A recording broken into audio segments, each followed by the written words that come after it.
Hello and welcome to Scrolling with Ceazor. Today is April 30th, 2026. I've got lots of news for you today. As usual, it's not financial advice. Just take a look at what's going on. Okay, so first of all, let's take a quick look at the charts here. Nothing too crazy. The most thing of note would be that hype has gone down about 1.5% and gold is up about 1%, but ETH and BTC and Sonic's down 4%, so ETH and BTC are just kind of going sideways. Okay, but the big news today, moving on to that, is that Mega ETH has finally dropped their token. It's tradable, they've got liquidity pools, they've got it all over centralized exchanges. It's out and about now and things are cooking, so people are talking about it a lot. So we have Igneous here, who has the first person I see to kind of give it a little TLDR on what is this, what are your options here. But you can read through his tweet. I'll just quickly touch over it. So if you go to megaeth.com, you have two choices. You can claim your Mega ETH or you can commit your Mega ETH. If you claim it, then of course you can just connect your wallet, find out which ones you got, and then you can sell it if you want or put it to work, whatever you want to do with that. An option though is you can stake it. So if they're calling it commit. Now if you do commit your tokens, as you can see I have committed some of mine, you can basically get a extra boost of your an extra boost on your airdrop, assuming that tokens are KPI metrics are met. So there's a lot to it here, but basically if the chain gets usage, and if the chain grows and people start using it a little bit more, TVL comes on, protocols deploy, this kind of stuff, then you're more likely to get a portion of this extra airdrop. So what you could do, what I've done is I sold some of it to recuperate my initial investment, and then I committed the rest. Now this commit is not a lock, it's basically a staking. So you can uncommit at any time and take those tokens and then do what you want with them. So you could, commit for a few days and then decide, I want to sell now. Or you can commit and stay for the 90 days and hope that the ecosystem does grow and the KPI metrics are met and you get a substantial amount extra. Okay, so those are the kind of options the way I see them. Of course, do some homework, do a little bit deeper digging and find out more about it. Let's move on. Okay, so here we have Storm retweeting Francisco. Francisco is talking about Wasabi protocol has been exploited. Storm is suggesting that the problem here is that people are not doing their proper deployment scripts. So working with devs, you will see that a deployment script seems like kind of extra work for nothing, but it does kind of make sure that all the steps are pre-planned and things are done. So for example, when you deploy a contract, usually you use an end of address, a single wallet to deploy those contracts, but then those contracts are owned by that single wallet. And then as long as you've got ownership, only ownership type imports, then you can then transfer the ownership of that contract to a multisig. Now, sometimes teams just do it manually. And then what Storm is suggesting here is that, no, we need to put this transfer ownership into a step of the script that deploys things. So, deploy it, set some settings, and then transfer, the ownership to the multisig. And they didn't do that. And now they've been exploited. It's just sadness. It's kind of crazy. I don't know too much about this Wasabi protocol, so I can't really speak on that. But just the fact that a team didn't transfer the ownership from an EOA to a multisig, it blows my mind in 2026. Okay. Moving on, here we have Harperish. He's talking about Mega ETH as well. I should have put this before, but anyhow, he's saying, the Mega ETH does have the ability to mint more Mega tokens. But it is according to Florence. I didn't double check this guy, but it is 6 of 10 multi-sig. So Yeah, they can mint more, but it requires 6 members of a 10-member multi-sig. Maybe that's the entire team. I don't know who those 10 people are. I haven't looked into it, which is not too bad. But this is not something that is insane. This is not something that has never happened before. But it is obviously something you should consider if you're buying the token, especially, or if you're not selling your airdrop, that they can inflate the supply even further than it currently is. So consider that. And since it is just like a governance token type thing, do they really need inflation? Do they really need the ability to mint more? Maybe. I'm not sure.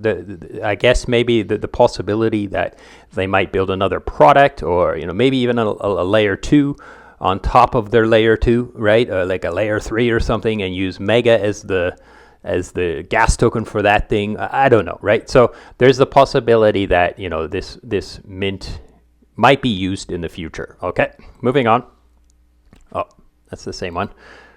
So Noir has retweeted out something that is pretty interesting. Okay, so this is a protocol called Firm. I've done videos on it. You can check my channel.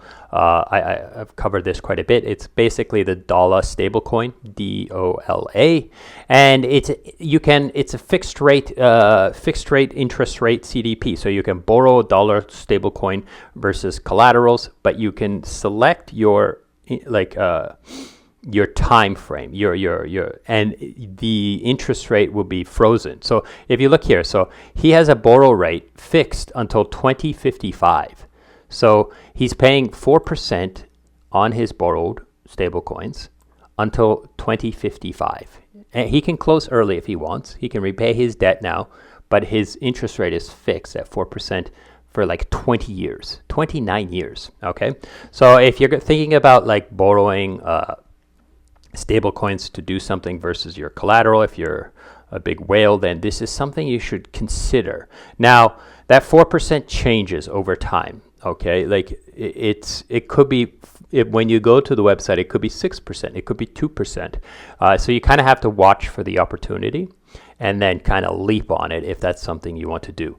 Now, also you might not want to be exposed to dollar stablecoin for 29 years. In the sense that like you don't want to just hold the dollar forever. Maybe you want to buy something, so you'll have to convert it to fiat, sell out, and convert it to fiat, and then buy your thing that you want to buy, right? Or at least like if dollar does kind of go to the shitter, you need to like. You like more likely you'll be able to buy dollar below peg than above peg to repay your debt. So that's probably a safe consideration. But anyways, check it out. Like I said, I got a video on it if you want to understand how the system works and so forth. Moving on. So Trueo yesterday had a dispute that actually went to vote. So I casted my vote on it. It's pretty straightforward. Basically, the Poly market will do a token in 2026. The dispute comes down to the fact that they dropped a stable coin, and the people are like, yes, now they dropped a coin. It's an official coin. They dropped a coin, so resolve yes. But the dispute was, well, it's in collaboration with Circle. So anyhow, you can read through this article and find out what's happening. It has resolved as no, so basically the market continues to trade and so forth. So you can kind of check that out. But this article kind of goes into what would have happened if it was like 50-50, or if the person who's disputing this still disagrees with the outcome of the true token holder voters, then it's going to go to a jury attester. And all of these people here, some of them will be selected, and they'll have like jury duty, and they'll discuss it amongst themselves and then decide amongst themselves as a final thing. And as you can see, I am in this jury pool of attesters, so I might be called on if this person decides to send this to us to decide. Okay, now moving on. Liquidity stablecoin, as always, every day I will talk about this. 4 reasons every DAO should hold bold. Now, he's not talking about individuals here. He's talking about actual crypto DAOs. So if you have a treasury and you have a DAO, you have a big bag of, why not consider holding some stablecoins some of your stablecoins in bold? And here are the 4 reasons. Number 1, the rate is real and a sustainable yield. So if you go to bold and you check out the rates, they are pretty good. Okay, they're lower than Aave in most times. Okay. The risk, there's no counterparty risk or minimal dependencies, so there's not a whole lot of problem with like, oh, it's backed by crazy stable coins, or backed by something off chain, or this kind of problem. The rights, so any user, it's permissionless to redeem. So if you do say, let's say you just buy into bold and bold starts to go below peg, then you can redeem for ETH collateral. You can just do the redemptions. Okay, it's as simple as that. Like, no one has to, it's not a permissioned redemption circle, like only certain individuals can redeem the coin. That's not the case. And it's resilient, meaning unstoppable. There's no way for the contracts to be paused. There's no way for the contracts to be changed. It's completely immutable and unstoppable. Now, of course, they can he goes into a little bit more depth here and talks a little bit more about exactly what we're talking about, like interest rates of putting into the stability pools and all this kind of stuff. So you can check out this tweet, okay? Moving on, here we have Hey Anon. Hey Anon has this launch pad where you can launch your own AI agent, and it's really interesting to me. I really think this is pretty cool. It's all backed in like kind of what's the word I'm looking? It's all basically run and built around their Hey Anon token. So if you are going to like get one of these agents, you have to get your hand on some Anon tokens. And right now the price of Anon token is very low. Like, it's down quite a bit. So you can consider it might be a good time to try this thing out. So this specific agent, what it does is it monitors 24/7. It does research for you and sentiment data and analysis. And it has access to X and agent queries via 402. So it's an agent that's going to like basically collect data for you and kind of watch X and watch the market and give you reports and stuff like that. So you can check out this specific agent. I'm going to kind of go through some of these agents in the future and kind of play around with it a little bit more. Okay, so Frax Finance. We don't hear a lot from Frax Finance because they are currently at the Bitcoin conference. And I did do a tweet the other day about Sam on the stage talking with senators and shilling crypto to the world via the Bitcoin conference. So there are a lot of articles, you see Frax as a major player in this ecosystem. So they've kind of suited up and stepped into that world as a representative of cryptocurrency DeFi to the suits. And it's a different kind of feel. Like if you compare Frax to Bold, they're like opposite ends of the spectrum now. Bold is completely permissionless, on-chain, immutable, grassroots, they completely cyberpunk type stablecoin, whereas Frax has become very suited up and very traditional and going after the traditional markets. And I believe, in my opinion, we need both of these kind of players in the ecosystem. I would much rather use Frax's stablecoin than USDC if I could use Frax everywhere that I could use USDC.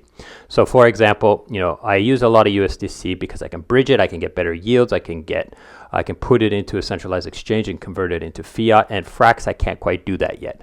However, Frax does have a huge footprint and it is all over the place, and it is growing because of their direction of their narrative and what they're trying to do for the system. So moving on. So here we have Lido. Lido has put out this idea of like a permanent circuit breaker. So it's a strange one. Okay, so let me quickly give you a little TLDR on what this is. So currently right now, Lido has a pause button, And periodically, I don't remember what it is, I think it's once a month, they need to do a vote, a governance vote, to renew this pause button.